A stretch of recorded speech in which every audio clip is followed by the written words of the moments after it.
Hello, Starshine. My name is Liz and this is my channel, Simsational Stories. If you have not seen my videos before and you enjoy this one, please like and subscribe, and maybe check out my other social media as well. I'm on Instagram, Facebook and Twitter. All relevant links are in the description below. Finally, before I begin my Simsational story, I'd like to issue this blanket content and trigger warning. The following story is just Sims, hey. I'm not going to apologise for treating them terribly, if that's what I've done.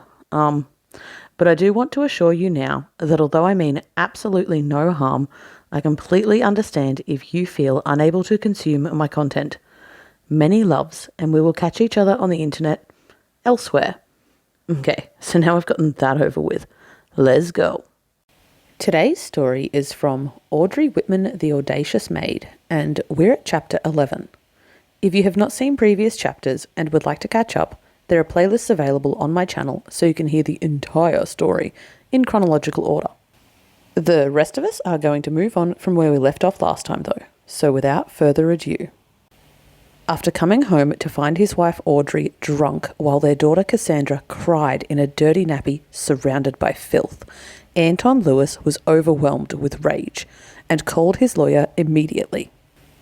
He'd already been having thoughts about divorce, and this settled it. He was done. Their marriage was over.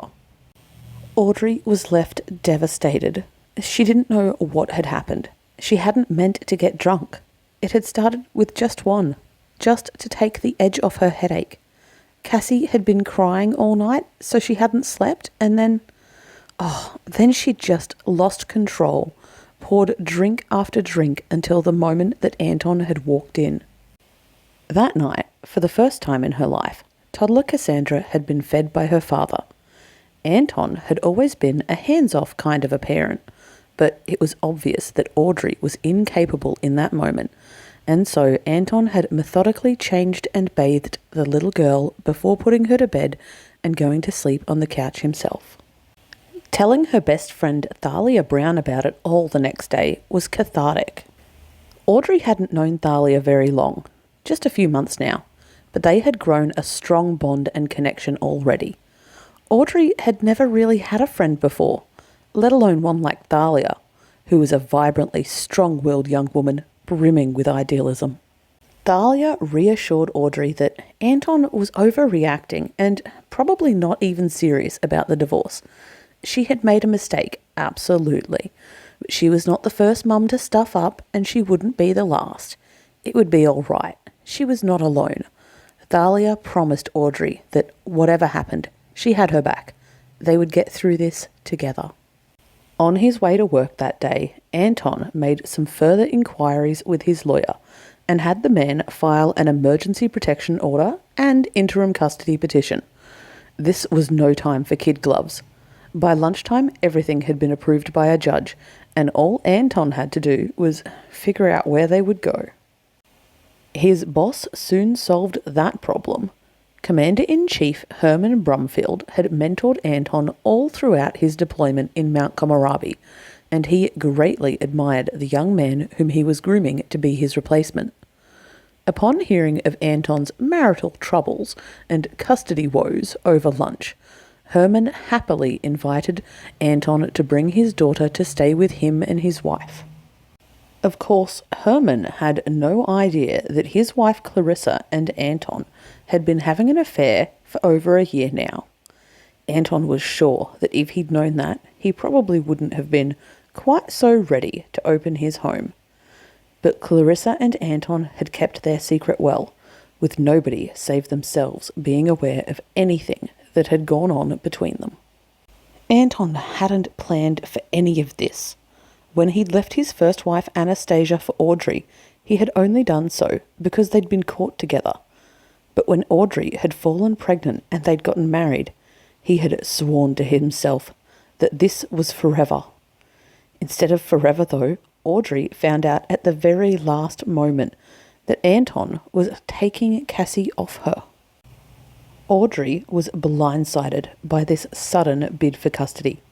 She was Cassandra's mother. How could anyone take her child from her? It made no sense. However, Anton had filed all the proper legal paperwork. Of course he did. And he had left her with it as he walked out the door with their child. Audrey didn't even know where Anton was taking her. Cassandra was perfectly safe and comfortable over at the Brumfield household. Although Clarissa absolutely hated children, she was careful not to let that show to either Cassie or Anton, who watched on with adoration as his secret lover kindly cared for his small daughter. Clarissa would make a fine stepmother when the time came. Of course, that couldn't happen until Clarissa's husband Herman passed away, but surely that couldn't be far from happening now. He was so much older than she, and even as she told him about her evening of settling in their new house guests, Clarissa could see Herman tuning her out. He never had listened to her much. Herman Brumfield was a strange kind of a man. He had gone almost all the way through his life alone and single when, at 68 years old, he was suddenly struck by an urge to get married, and as such he had done so. Clarissa was obviously only after him for his money, but Herman didn't care. It had to go somewhere. His only regret was that they had had no children. Herman had no suspicions that Anton and his wife were having an affair, but if he had have known, he might not have been bothered like Anton assumed he would. Quite the contrary, Herman rather thought to himself that the pair would make a good couple one day, and that was one of the many reasons he'd asked Anton to move into their home when he'd heard of the young man's pending divorce. With Herman giving them his almost imperceptible blessing, Clarissa and Anton were often left to quietly explore their relationship, once Cassandra was asleep anyway. The little girl had been through enough turmoil in recent times, and Anton wanted her to get used to things a little before he sprang yet another change on her. And that brings us to the end of Chapter 11 of Audrey Whitman, The Audacious Maid. If you've enjoyed this video, don't forget to like and subscribe so you can tune in soon to hear the next chapter. If you're a Sims player too and you'd like to download any of my characters to play for yourself, just search the hashtag Simsational Stories on the Sims 4 gallery. All original content is created by This Is Not Eric. And hey, maybe think about sharing my channel with a friend. Or don't. It's your life. Anyway, bye.